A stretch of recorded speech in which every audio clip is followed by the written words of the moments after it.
শীতকালীন মাছের পরিচর্যা এবং খাদ্য দেওয়ার যে নিয়ম আছে সেটা এখন আলোচনা করতেছেন আমাদের শ্রদ্ধ মিজান ভাই, এবং আছেন আমাদের সাথে শ্রদ্ধ আমাদের মান্নান হাজি সাহেব।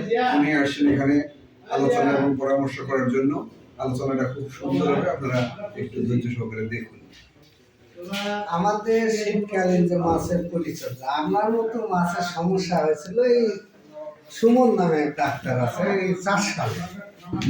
তো আর মাছের হলো আমি মাপে পেলাম গুলশা মাছ, পিএইচ বেশি, কোম্পানি আসে অ্যান্টিবায়োটিকে ডুবে থই, টিমসিন জীবাণুনাশক যা আছে সব দেও, খালি দেও।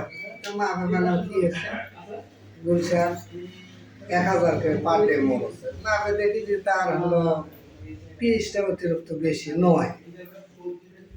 তো দেখা গেল যে পিএইচ কন্ট্রোলে আমরা তেঁতুল দিলাম, জিওলাইট দিলাম, অ্যামোনিয়া ডোজ দিলাম, মাছ পরের দিন থেকে দেখা গেল যে কন্ট্রোলে চলে আসছে, 30টা আছে। শীতকালীন কিভাবে কি করব? শীতকালীন পরিচর্যার কথাই বলতেছি। আমরা যে পরিচর্যা আশ্বিন মাস থেকে আমরা অ্যামোনিয়া ডোজ, জিওলাইট বা চুন ব্যবহার করি, করার পরে লবণে নাইট্রিক অ্যাসিড ধ্বংস করবে।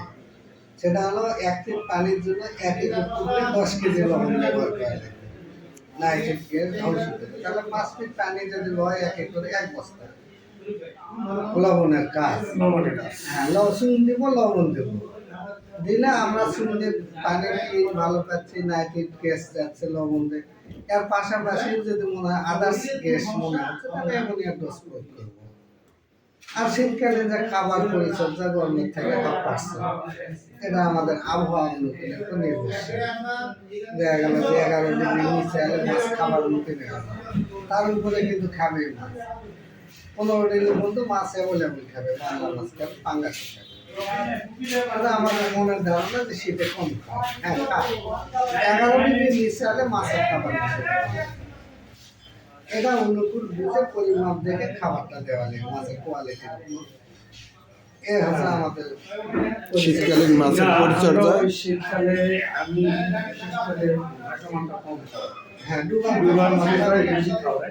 শীতকালে খাদ্য বন্ধ করি না, শীতকালে যে কথাটা বললেন, মনে করেন শীতকালে পরিমাণের কম, 1/2% বা আরো কিছু কম আমরা দিই, তাতে অসুবিধা হয় না অবশ্য। হ্যাঁ, এখন মানুষ যতই বুঝুক আর যতই জানুক, কার ভিতর কার জিনিস কোন জিনিস লুকে আছে এটা বলা কঠিন। যেমন একজন সেদিন বললো, ভাই